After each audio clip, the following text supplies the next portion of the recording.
नेपालमा बालन शाहले मचाएको चुनावी धमाका जस्तै दक्षिण भारतमा सुपरस्टार थलापति विजयले पुराना दलहरूको जरा उखेल्दै ल्याए ऐतिहासिक सुनामी।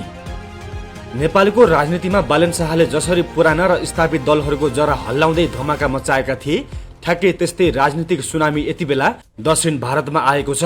पर्दामा केही सेकेन्डमै सबथोक उथलपुथल पार्ने सुपरस्टार थलापति विजय अब वास्तविक राजनीतिको रेङमा उत्रिएका छन्। उनले दशकौंदेखि राज गरिरहेका राजनीतिक हस्तीहरूलाई क्लिन बोल्ड गर्दै तमिलनाडुको मुख्यमन्त्री बन्ने बाटो तय गरेका छन्। केही एउटा फिल्मी नायकले सिंगे राज्यको परम्परागत राजनीतिक नक्सा रातारात फेर्न सम्भव छ। भिडियो अन्तिमसम्म हेर्नुहोला। दक्षिण भारतीय सिनेमाका मास हिरो कसरी बने तमिलनाडुको राजनीतिको नयाँ सुपर हिरो।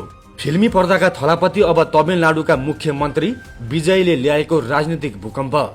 दक्षिण भारतीय सिनेमामा नायकको इन्ट्री जति धमाकेदार हुन्छ, तमिलनाडुको विधानसभा चुनावमा सुपरस्टार जोसेफ विजयको इन्ट्रीले त्यस्तै ब्लकबस्टर तहल्का मचाएको छ।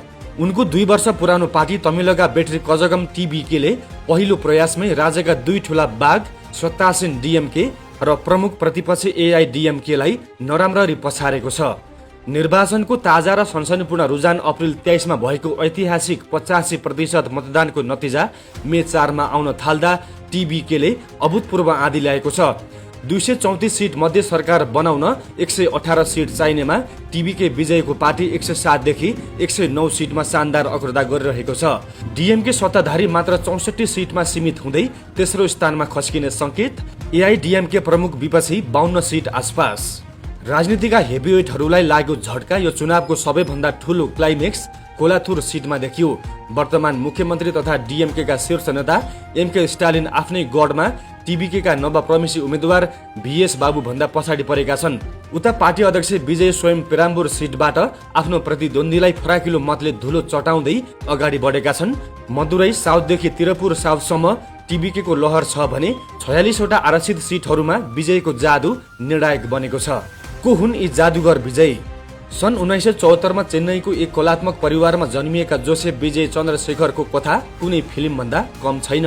चर्चित निर्देशक बुबा र गायिका आमाको छत्र छायामा हुर्किएका उनले बाल कलाकार हुँदै 1992 मा नलैया थिरपुबाट मुख्य नायकको रूपमा डेब्यू गरेका थिए।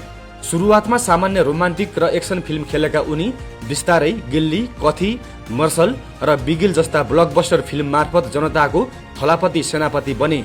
रोचक कुरा त के छ भने उनकी पत्नी संगीता कुनै बेला उनकी एक डाई हार्ट फ्यान थिइन्, जोसँग विजयले 1979 मा विवाह गरे। आज पनि विजय तिनै कपडा लगाउँछन् जुन उनकी पत्नीले छनौट गर्छन्। बाबुसँगको लडाईँ र सिनेमाबाट सन्यास। विजयको राजनीतिक यात्रा सजिलो थिएन। जब उनका बुबाले विजयको नाममा राजनीतिक पार्टी खोल्न खोजे, विजयले आफ्नै मातापिता सहित 11 जना विरुद्ध मुद्दा हालेर आफ्नो नामको दुरुपयोग रोके। फेब्रुअरी 2024 मा उनले आफै राजनीतिमा होबिने घोषणा गरे।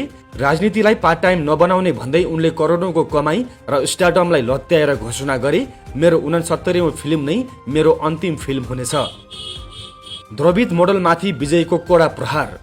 विजयको पार्टी टिबिके धर्मनिरपेक्षता र सामाजिक न्यायमा आधारित छ। उनको स्पष्ट एजेन्डा छ, द्रविड र तमिल राष्ट्रवाद हाम्रा 2 आँखा हुन्। उनले मुख्यमन्त्री स्टालिनको डीएमके पार्टीमाथि सोझो प्रहार गर्दै भनेका छन्, बाहिरबाट हेर्दा उनीहरू सामाजिक न्यायको द्रविड मोडलको ढोक रछन्, तर भित्रभित्रै एउटै परिवारले सत्ता कब्जा गरेर राज्यको ढुकुटी लुटिरहेको छ। उनको पार्टीले 2 भाषा तमिल र अंग्रेजी र जातिगत जनगणनालाई समर्थन गर्दै युवा र पिछडिएका वर्गको मन जितेको छ।